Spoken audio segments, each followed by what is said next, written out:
বিয়ে বাড়ি বা কোনো অনুষ্ঠান বাড়িতে পাওয়া এমন কিছু গিফট আছে যেগুলোর আর সদ্গতি হয় না, যেগুলোর উদ্ধার হয় না, মানে ওগুলো বংশ পরম্পরায় ঘরে জমতে থাকে।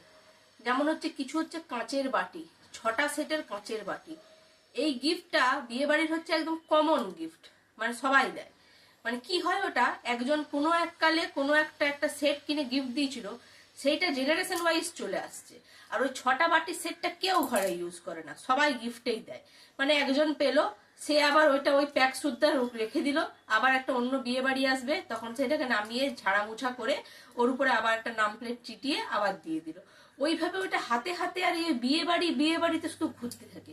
মানে ওই সেটটার কাজই শুধু বিয়ে বাড়িতে ঘুরে ঘুরে বেড়ানো। ওই একটা হচ্ছে কাঁচের 6টা বাটির সেট, আর একটা হচ্ছে কাপের সেট, আর একটা 6টা গ্লাসের সেট। এই 3টে গিফট, এইগুলো শুধু হাতে হাতে ঘুরতে থাকে। এদের আর সদ্গতি আর কোনোদিনও হচ্ছে না, শুধু ঘুরতেই থাকছে। মানে আমার বিয়ে হয়েছে আজ থেকে 10-11 বছর আগে। আমার বিয়েতে গিফটে পাওয়া ওই কাঁচের বাটি আর গ্লাসের সেটগুলো এখনো অব্দি আমার মা চালিয়ে যাচ্ছে। মানে এখনো অব্দি কোনো বিয়ে বাড়িতে গেলে ওইগুলো বাংকার থেকে নামায়, ঝাড়া মুছা করে, আবার ওগুলো প্যাক করে সুন্দর করে গিফট করে দেয়। মানে ওরকম কত কাঁচের বাটি আর গ্লাসের কত যে সেট আছে তার নেই ঠিক ঠিকানা।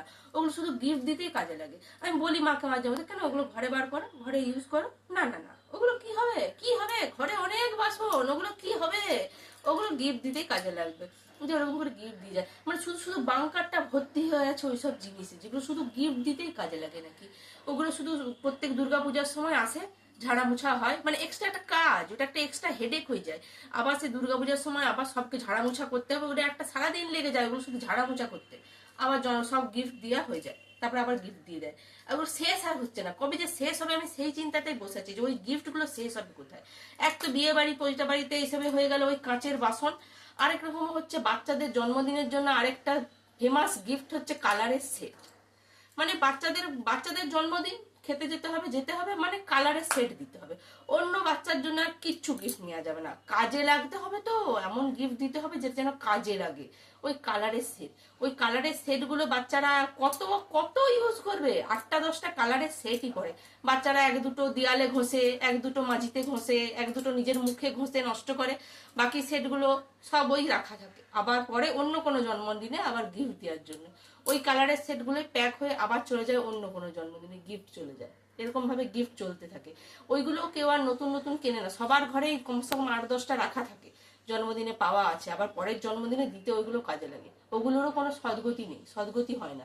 এবার যদি বাড়ির খুব দুষ্টু বাচ্চা থাকে, তারা হয়তো ইউজ করে ঘষে মেজে ওগুলোকে ভেঙে ভুঙে নষ্ট করে দিল, তো ঠিক আছে। আর নইলে ওগুলো প্যাকিং রাখা থাকলো। আর কাঁচের বাটিগুলো সেম কেস। যদি ওখানে কোনো বাচ্চা গিফটটা নিয়ে দেখি বলে হাতে নিল আর দুম করে ফেলে ভেঙে দিল, তাহলে ঠিক আছে, ওইটা সদ্গতি হয়ে গেল, বাবা ও মুক্তি পেয়ে গেল। নইলে ওই জন্মদিনে আর ওই বিয়ে বাড়িতে সে ঘুরতেই থাকবে। মানে কাঁচের বাটিগুলো যদি মুখ থাকতো, ওরাও কেঁদে কেঁদে বলতো, আহারে আমাদেরকে যদি ইউজই না করবি, দিস কেন, ভেঙে দে, ফেলে দে, কিনিস না, আমাদেরকে এইভাবে করিস না।